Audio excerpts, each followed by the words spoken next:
I've spent a good amount of time with Epson's TW610 projector. It's a Full HD LCD projector that I think is suited for any home or business. I've reviewed quite a few projectors now, and in terms of form factor and I/O, this is pretty standard. It's got a variety of different ports, including the modern standard HDMI, varying USB ports, as well as the more old school ones if you're still rocking that setup. Off to the side is the Kensington lock, and up top is where you'll find standard controls to play around with what you're viewing from the projector.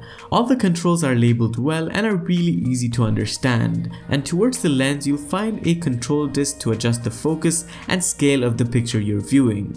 So then how does the projector perform? I've gotta say, setting this thing up is really easy. Just connect the power cord and the HDMI cord and you're good to go.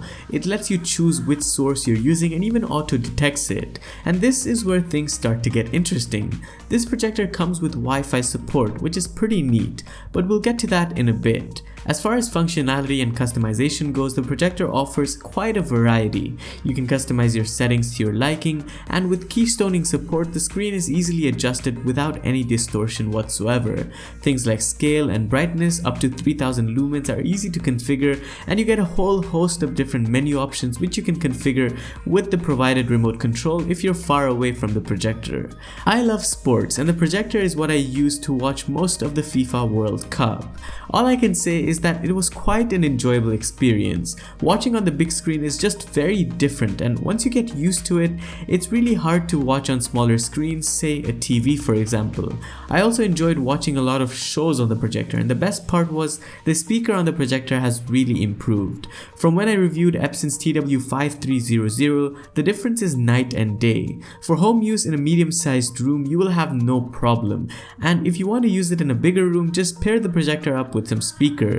But speaking of pairing, let's talk about Wi-Fi support.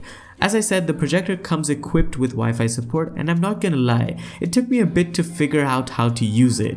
A quick call with Epson's support team helped me set it up, and I've gotta say, the feature is quite neat. It works with Epson's iProjection app, which is an extension in the Chrome browser, and there is a drop-off in quality when you're using the projector wirelessly, but obviously that should be expected.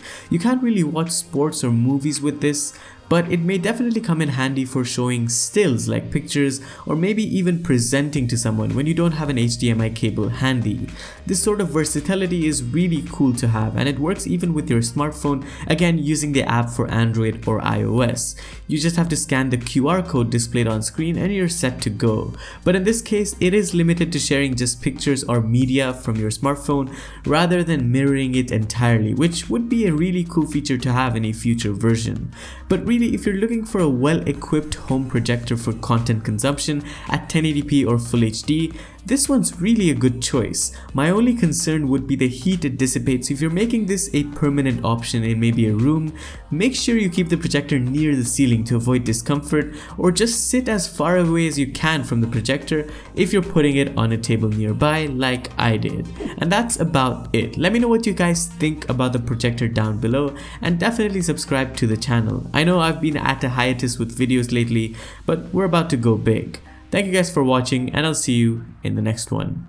Adios.